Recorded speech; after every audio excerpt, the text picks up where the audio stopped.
Assalamualaikum warahmatullahi wabarakatuh.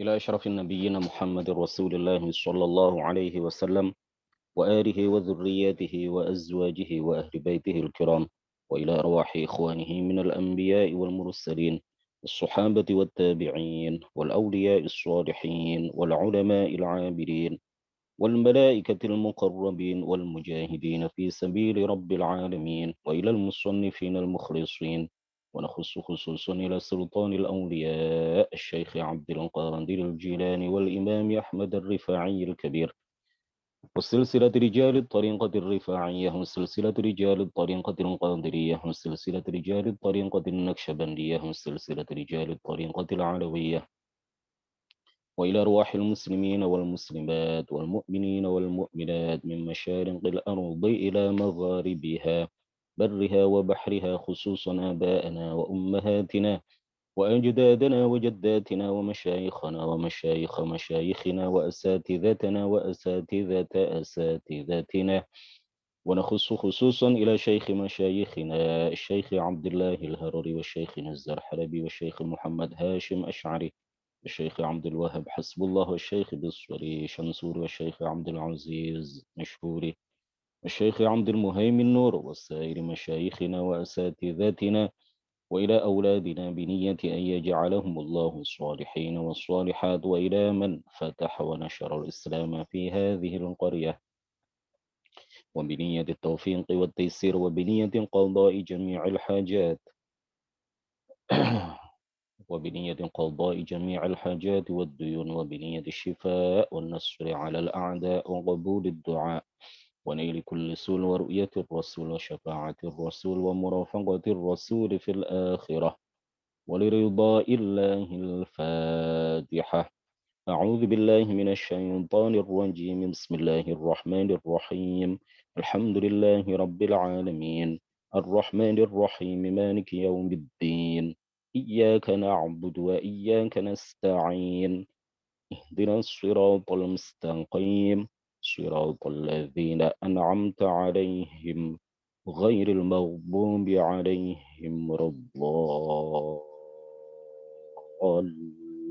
الضالين آمين بسم الله الحمد لله والصلاة والسلام على سيدنا محمد رسول الله وعلى آله وصحبه ومن والاه ولا حول ولا قوة إلا بالله رب اشرح لي صدري ويسر لي أمري وثبتني على الإيمان اللهم لا سهل إلا ما جعلته سهلا وأنت يا حي يا قيوم تجعل الحزن إذا شئت سهلا أما بعد hadirin hadirat para peserta kajian kitab Aqidatul Muslimin yang mudah-mudahan semuanya senantiasa mendapatkan limpahan taufik, rahmah, serta hidayah dari Allah Subhanahu wa taala. Kita lanjutkan hal-hal penting terkait dengan riddah. Kita masih dalam pembahasan tentang soal jawab nomor 40. Apa itu riddah dan berapa macam riddah itu dibagi oleh para ulama. Pertemuan sebelumnya kita telah membahas tentang pengertian riddah, kemudian kita juga telah menyampaikan, telah membahas bahwa para ulama membagi riddah menjadi 3. Kemudian kita juga telah membahas bahwa lafadz itu ada 2. Yang pertama adalah lafadz yang sharih dan yang kedua adalah lafadz yang zahir. Lafadz yang sharih adalah lafadz atau kata-kata atau kalimat atau ungkapan yang jelas dan tidak memiliki arti lain kecuali arti kufur. Ya. Seperti orang yang mengatakan bahwa Allah zalim atau zat Allah Subhanahu wa taala duduk di atas arsy misalkan. Ini adalah kata-kata yang sharih, ungkapan yang jelas tidak mengandung arti lain kecuali arti kufur. Tidak memiliki lebih dari satu arti. Ungkapan yang tidak memiliki lebih dari satu arti. Hanya memiliki satu makna, dan makna itu adalah makna kufur. Pada pertemuan sebelumnya kita telah membahas bahwa jika ada orang mengatakan kata-kata yang sharih, kalimat yang sharih, lafadz yang sharih, yang jelas tidak memiliki arti lain kecuali arti kufur, maka hukumnya adalah kafir, keluar dari agama Islam, kecuali apabila dia tidak memahami arti yang sebenarnya. Dia mengira bahwa kalimat itu memiliki arti lain yang tidak arti kufur. Dia betul-betul tidak memahami artinya. Tetapi apabila orang tersebut mengucapkan kata-kata sharih, ungkapan yang sharih, lafadz yang sharih, yang tidak mengandung, yang tidak memuat arti lain kecuali arti kufur, kemudian dia paham apa yang dia ucapkan, dia mengatakan itu dengan sengaja, artinya dia tidak sabaqul lisan, dia tidak silap lidah, tidak salah lidah, tidak salah ucap ketika mengucapkan itu, kemudian dia ghairu mukroh, tidak dalam keadaan dipaksa di bawah ancaman pembunuhan. Kalau dia tidak mengucapkan kata-kata itu lalu dia dibunuh oleh seseorang yang betul-betul mengancamnya, ingin membunuhnya, dan orang yang mengancamnya itu mampu untuk melakukan apa yang dia ancamkan, kemudian dia paham dan mengetahui arti sebenarnya dari kata-kata itu, maka hukumnya adalah kafir. Jadi orang yang, saya ulang, orang yang mengucapkan kata-kata yang sharih dalam keadaan yang amid, ya, dia tidak sabaqul lisan, dia tidak salah ucap. Ya, kita tahu salah ucap itu artinya ingin mengatakan A tetapi yang terucap adalah B. Orang tersebut mengucapkan kata-kata sharih dalam keadaan tidak salah ucap, dalam keadaan tidak diancam akan dibunuh kalau tidak mengucapkannya, kemudian dalam keadaan paham mengenai arti yang sesungguhnya dari kata-kata tersebut, maka hukumnya adalah kafir, keluar dari agama Islam. Jadi tidak diterima lagi kalau orang tersebut, oh saya menginginkan arti lain, dia paham arti yang sesungguhnya, tetapi dia mengatakan yang saya maksud adalah arti lain. Nah, ini tidak diterima. Misalkan ada orang yang mengatakan Allah zalim, misalkan ya, atau Allah tidak maha kuasa. Allah tidak maha kuasa. Dia paham arti dari ucapannya itu, tetapi ketika dia dikatakan kepadanya, nah ini kan kata-kata kufur, ini tidak layak bagi Allah Subhanahu wa taala. Lalu dia mengatakan yang saya paham arti zalim, saya paham arti tidak maha kuasa, tetapi yang saya maksud bahwa saya ini memuji Allah. Yang saya maksud adalah bahwa Allah itu seperti ini. Ini pujian bagi Allah. Ini tidak diterima. Ya, takwil seperti itu tidak diterima. Asalkan dia paham mengenai arti yang sebenarnya, maka dia dihukumi kafir kalau yang dia ucapkan adalah kata-kata yang sharih, kata-kata yang tidak memiliki arti kecuali arti kufur. Jadi dalam keadaan seseorang mengucapkan kata-kata kufur, maka tidak diterima apabila dia mengatakan yang saya inginkan adalah arti lain. Ya, sementara dia betul-betul paham mengenai apa yang dia ucapkan, kecuali kalau dia tidak paham. Jadi bedakan antara memahami arti yang sebenarnya, ya, dengan tidak memahami arti yang sebenarnya. Dalam keadaan yang pertama, apabila seseorang mengucapkan kata-kata kufur dan dia memahami arti yang sebenarnya, maka dihukumi kafir. Meskipun dia mengatakan yang saya inginkan adalah arti lain. Jadi tetap dihukumi kafir. Keadaan kedua, seseorang yang mengucapkan kata-kata sharih, kata-kata yang jelas artinya adalah kufur, tidak memuat arti yang lain, kemudian dia betul-betul tidak memahami arti itu. Ya, dia tidak memahami arti yang sebenarnya. Dia betul-betul tidak memahami arti yang sebenarnya. Maka dalam keadaan seperti ini, dia tidak dihukumi kafir. Yang kedua adalah lafadz yang zahir, lafadz yang memiliki lebih dari satu arti.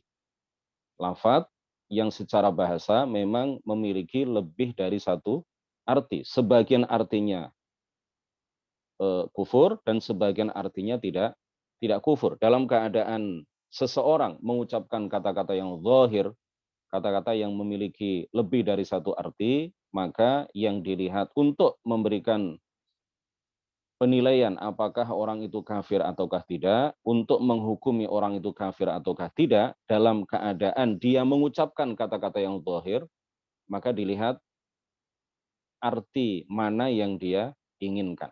Kemarin saya menyampaikan sebuah contoh, misalkan kata-kata khair, ya, lafadz khair. Khair itu memiliki dua arti. Arti yang pertama adalah nikmat. Khair artinya adalah nikmat. Arti yang kedua adalah afdal, ya, lebih utama. Jika ada seseorang yang mengatakan hadzal mataru khairun minallah. Hadzal mataru, hujan ini khair, adalah khair minallah, maka dilihat dulu arti mana yang dia maksud. Arti mana yang dia inginkan. Kalau yang dia inginkan adalah arti ni'mah, maka apa yang dia ucapkan itu memang benar. Dia tidak kafir karena memang betul hujan itu adalah nikmat dari Allah Subhanahu wa taala. Tetapi kalau yang dia maksud adalah arti yang kedua, yaitu arti afdal, maka dia kafir.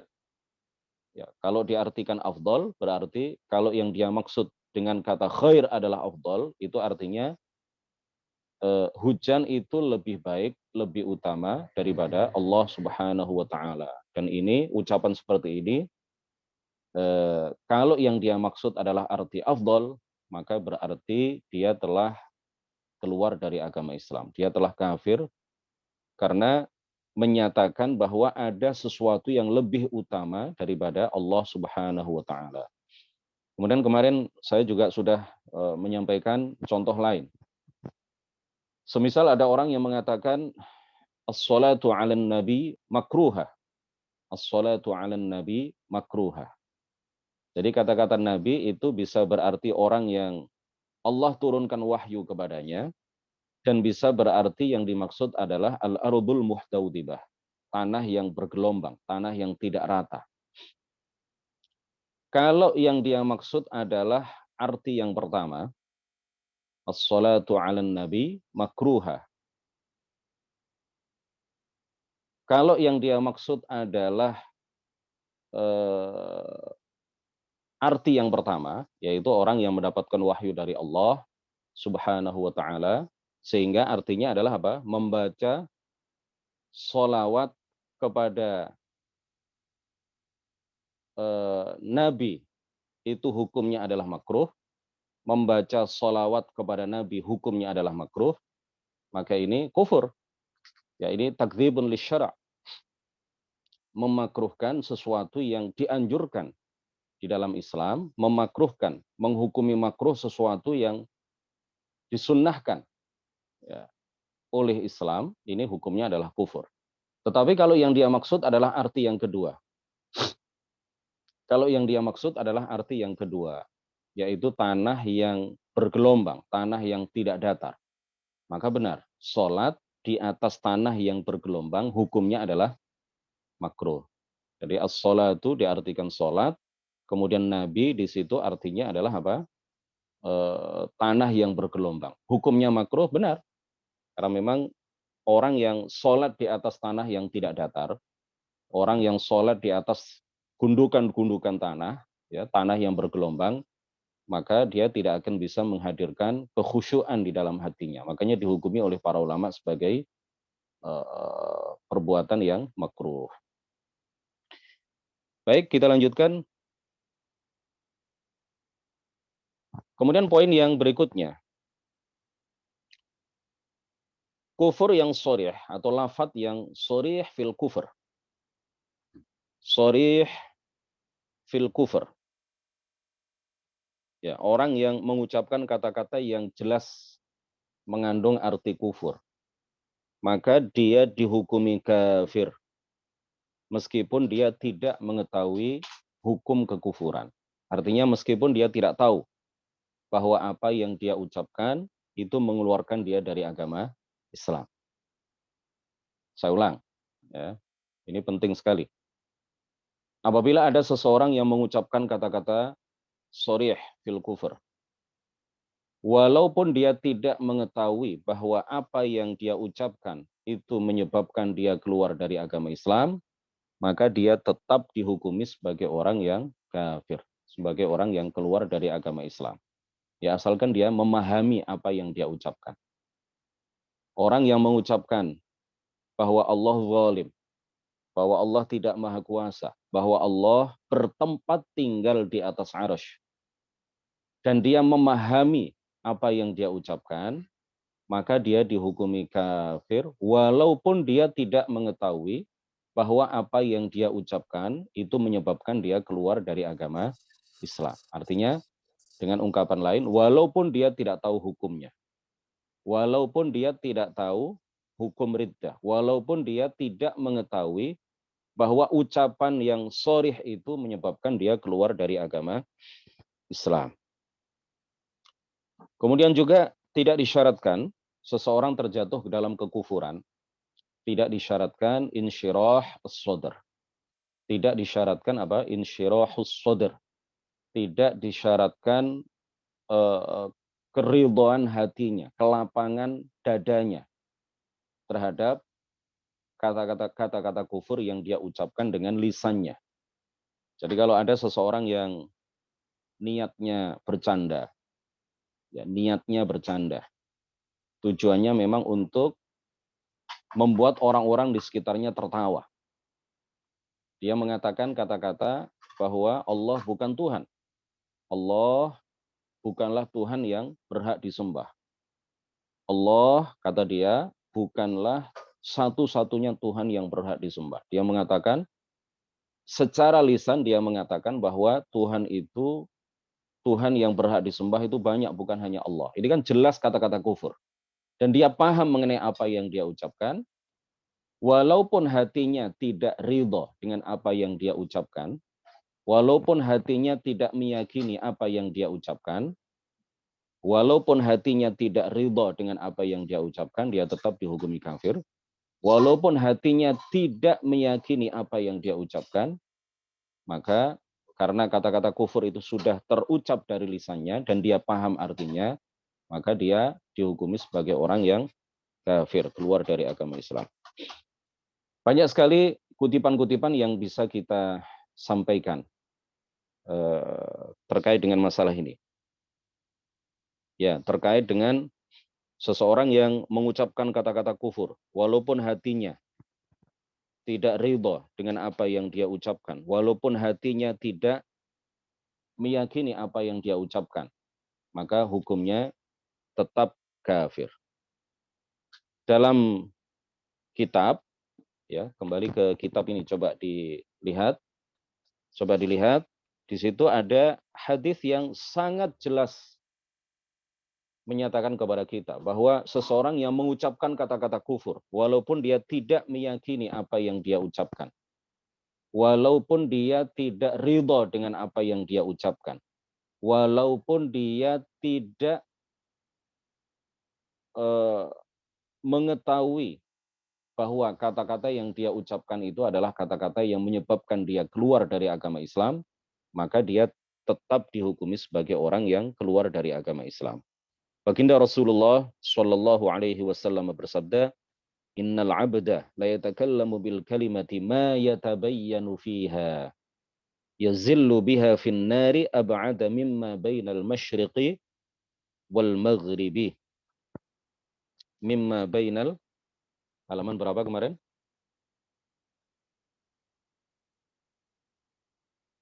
Ya, halaman 57.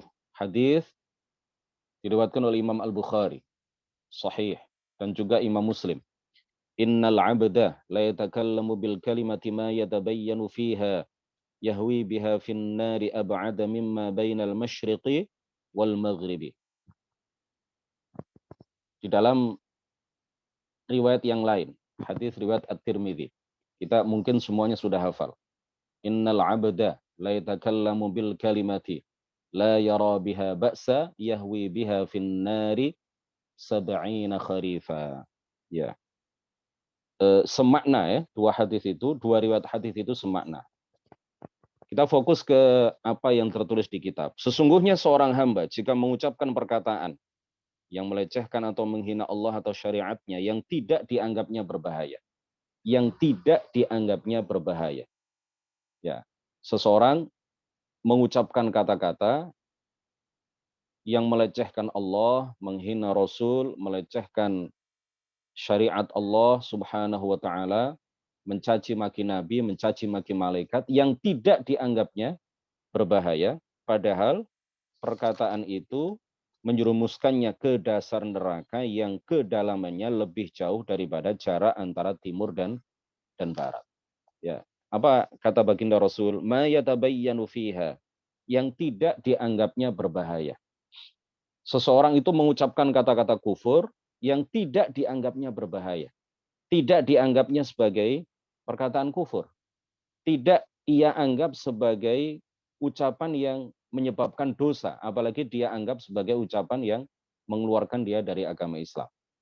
Sama sekali tidak menganggap perkataan itu berbahaya bagi dirinya.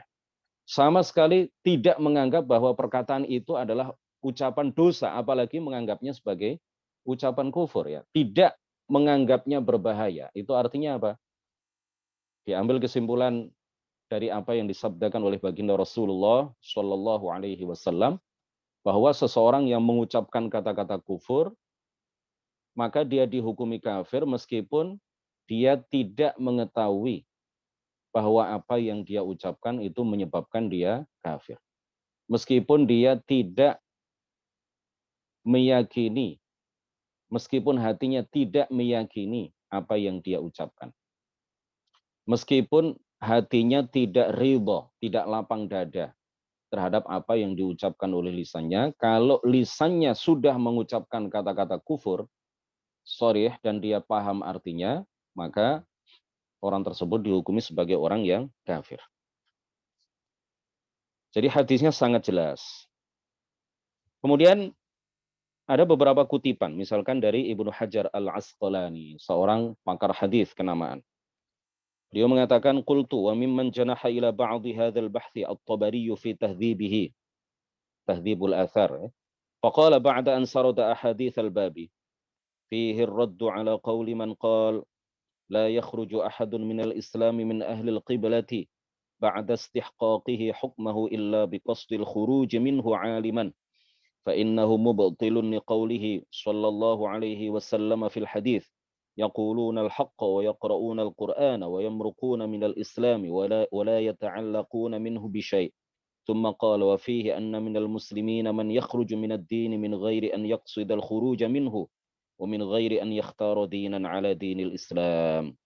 Nah, coba Ibnu Hajar Al-Asqalani, pengarang kitab Fathul Bari, syarah sahih Al-Bukhari. Beliau mengatakan bahwa orang yang mengutip perkataan At-Tabari, mengutip perkataan seorang hafidh juga, pengarang kitab tafsir kenamaan At-Tabari, Al-Hafidh At-Tabari, yang dinilai oleh para ulama sebagai seorang ulama. At-Tabari ini dinilai oleh para ulama yang lain sebagai ulama yang sudah mencapai derajat mujtahid mutlak. Ya, beliau punya mazhab sendiri. Al-Hafidh Ibnu Hajar Al-Asqalani mengutip perkataan At-Tabari. Ya, setelah menyebutkan beberapa hadis yang berbicara mengenai Khawarij, yang berbicara mengenai apa? Khawarij. Hadis-hadis mengenai Khawarij ini menjadi dalil untuk membantah orang yang menyatakan, ya, untuk membantah orang yang menyatakan seseorang tidak dihukumi keluar dari agama Islam kecuali apabila dia ada niat keluar dari agama Islam. Ya, coba perhatikan hadis-hadis yang berkaitan dengan Khawarij. Di antaranya adalah hadis yaqulunal haqqa. Orang-orang Khawarij itu mengatakan kebenaran. Wa yaqra'unal Qur'ana. Dan mereka membaca Al-Quran. Wa yamruquna minal islami. Tetapi mereka keluar dari agama Islam. Wa la yata'allaquna minhu bisyai'. Dan mereka sama sekali tidak ada kaitannya dengan Islam. Ya, mereka sama sekali tidak ada kaitannya dengan Islam. Jadi orang-orang Khawarij itu kan kita lihat, kita iri, kata baginda Rasulullah, yahqiru ahadukum salatahu ila salatihim. Mereka sholat seakan-akan lebih banyak daripada kita. Ya, kita kadang-kadang iri melihat mereka rajin sekali melakukan sholat, rajin sekali melakukan puasa, tidak ada apa-apanya antara sholat kita dengan sholat mereka, tidak ada apa-apanya antara puasa kita dibandingkan dengan puasa mereka. Secara zahir, mereka juga kelihatan sekali banyak membaca Al-Quran. Tapi apa kata baginda Rasulullah SAW? Yamruquna minad dini. Di dalam hadis riwayat yang lain, yamruquna minad dini muruqas sahmi minar ramiyah. Ya, mereka telah betul-betul keluar dari agama Islam sebagaimana keluarnya tombak, ya, sebagaimana keluarnya tombak dari binatang buruan.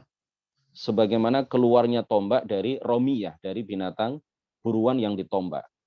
Masuk ke satu bagian, kemudian keluar dari bagian yang lain. Di dalam hadis riwayat yang disebutkan oleh Al-Hafidh Ibnu Hajar Al-Asqalani, yamruquna minal islami wala yata'allaquna minhu bisyai'. Mereka adalah orang-orang yang sejatinya keluar dari agama Islam dan tidak ada kaitan antara Islam dengan mereka. Padahal sholat mereka secara zahir luar biasa. Puasa mereka secara zahir luar biasa. Ibadah-ibadah yang lain, ya, bentuk-bentuk ibadah lain yang mereka lakukan itu seakan-akan luar biasa. Kita nggak ada apa-apanya. Mereka juga membaca Al-Quran, tetapi Al-Quran itu hanya sampai di kerongkongan mereka. Mereka tidak memahami arti sebenarnya dari Al-Quran. Iya, dari sini, dari hadis-hadis tentang Khawarij ini, para ulama menyimpulkan bahwa ada orang-orang yang menganggap diri mereka Islam, diri mereka Muslim, tetapi sejatinya mereka bukan orang Islam.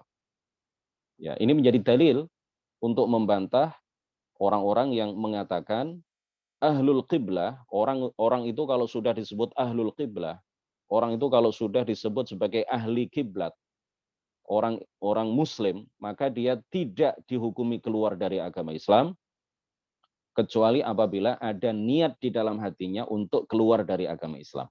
Nah, hadis-hadis tentang Khawarij itu membantah pernyataan ini. Artinya ada beberapa orang itu yang menganggap diri mereka masih Muslim, tetapi sejatinya mereka bukan orang Islam. Ya, kita telah mengutip perkataan At-Tabari. Kemudian perkataan At-Tabari ini dikutip dan disetujui oleh Al-Hafidh Ibnu Hajar Al-Asqalani di dalam kitab Fathul Bari. Kemudian Syekh Taqiyuddin As-Subki, ya, salah seorang ulama besar dalam mazhab Syafi'i. Bahkan beliau dinilai juga telah mencapai derajat mujtahid mutlak.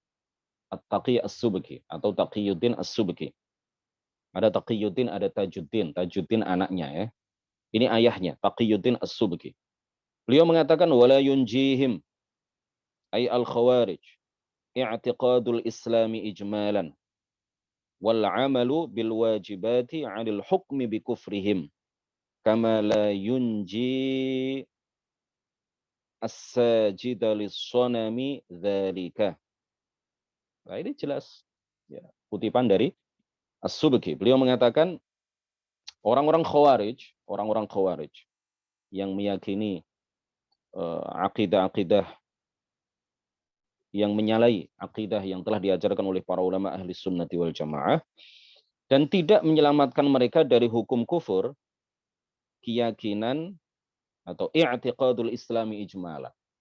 Ya, tidak menyelamatkan mereka dari hukum kekufuran, keyakinan mereka terhadap Islam secara global dan melakukan hal-hal yang diwajibkan. Hal itu tidak menjadikan mereka tidak dihukumi kafir. Ya, ketika mereka meyakini Islam secara global, saya meyakini Islam. Ya, mereka mengatakan saya meyakini kebenaran Islam. Mereka meyakini hal itu secara global. Kemudian mereka juga melakukan sholat, bentuk-bentuk sholat. Mereka secara zahir kelihatan melakukan puasa, melakukan haji. Ya, bentuk-bentuk ibadah itu mereka lakukan secara zahir. Tetapi mereka meyakini keyakinan-keyakinan kufur, maka hal ini tidak, ya, hal-hal tersebut mereka melakukan zahir, secara zahir mereka melakukan sholat, kemudian mereka juga meyakini kebenaran Islam secara umum. Tetapi hal itu tidak menjadikan mereka tidak dihukumi kafir. Kenapa? Karena mereka telah meyakini keyakinan-keyakinan yang kufur. Sebagaimana kama la yunji as-sajida lis-sanami dzalika. Begitu juga orang yang sujud kepada berhala. Orang yang sujud kepada berhala, dia meyakini kebenaran Islam, tetapi dia sujud kepada berhala. Ya, dia sholat, ya, dia meyakini kebenaran Islam, meyakini Allah dalam hatinya, dia meyakini Allah sebagai Tuhan yang berhak disembah, yang wajib disembah, tetapi dia sujud kepada berhala. Maka keyakinan dia bahwa Islam itu benar, kemudian dia melakukan bentuk-bentuk sholat, ya, apa yang dia lakukan ini tidak menyelamatkannya dari hukum kekufuran. Kenapa? Karena jelas sekali dia telah melakukan kekufuran. Apa yang dia lakukan itu tidak dilakukan kecuali oleh orang yang kafir.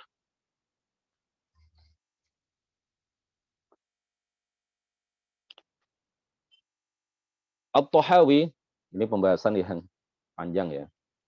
Jadi mungkin ada kita bagi menjadi 3 sesi ya, masih ada 1 sesi lagi atau mungkin 2 sesi. Nggak apa-apa, ini karena masalah penting, jadi tidak selesai dalam 1 pertemuan. Tidak selesai, tidak bisa diselesaikan dalam 1 pertemuan. Ini mumpung kita membahas masalah riddah, kami akan kutipkan beberapa pernyataan dari para ulama yang semuanya menjadi bukti bahwa penjelasan terkait dengan riddah ini bukan hanya dijelaskan oleh Syahamah, bukan hanya sesuatu yang baru yang dibawa oleh Syekh Abdullah Al-Haruri dan murid-muridnya, tidak. Tetapi Syekh Abdullah hanya mengutip apa yang disampaikan oleh para ulama sebelumnya. Beliau hanya ingin mendudukkan permasalahannya. Beliau bukanlah seorang takfiri. Beliau bukanlah orang yang gampang mengkafirkan orang lain. Beliau sangat berhati-hati di dalam memberlakukan hukum kekufuran bagi orang-orang tertentu. Beliau telah melewati tahapan-tahapan yang digariskan oleh para ulama sehingga sampai pada kesimpulan, oh orang ini kafir, oh si A ini kafir, oh tokoh itu kafir. Beliau tidak serampangan di dalam mengatakan, beliau juga tidak serampangan, tidak mengobral kata-kata kafir bagi siapapun yang tidak beliau yang beliau benci, yang beliau tidak sukai, tidak.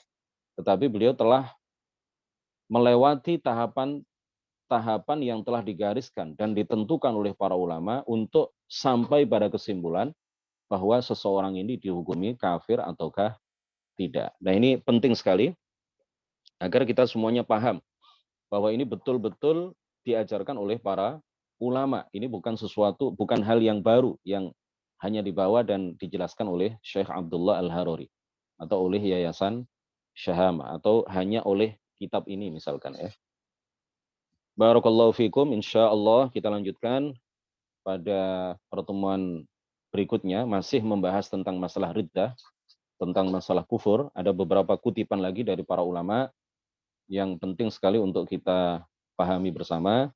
Subhanakallahumma wa bihamdik asyhadu an la ilaha illa anta astaghfiruka wa atubu ilaik. La ilaha illallah. Allahumma shalli ala sayyidina Muhammad wa ala alihi wa sahbihi wa sallim. Rabbi ighfir li wa liwalidayya wa lil mu'minina wal mu'minat. Wassalamu alaikum warahmatullahi wabarakatuh.